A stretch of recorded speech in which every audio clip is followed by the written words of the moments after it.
নমস্কার বন্ধুরা, চলে এলো রঙ্গবতী মহিলা। এই যে আজকে রেসিপিটি দেখুন।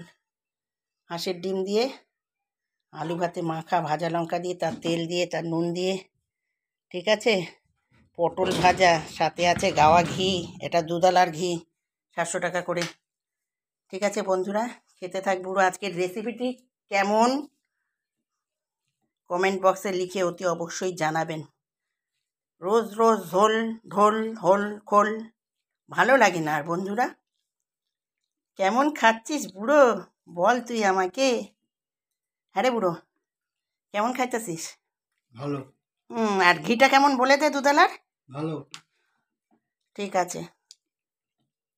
হাঁসের ডিম পাওয়া যায় না, মাসিরা বলে আমরাই 14 টাকা করে কিনি, তাহলে 16 টাকা বিক্রি করবো না কেন? আনলে আমাদের লস ভেঙে গেলে কেউ নিতে চায় না, ওই জন্য পাওয়াই যায় না। তা যাই হোক, অনেক কষ্টে পেয়েছে, দারুণ লাগছে খাবারটা।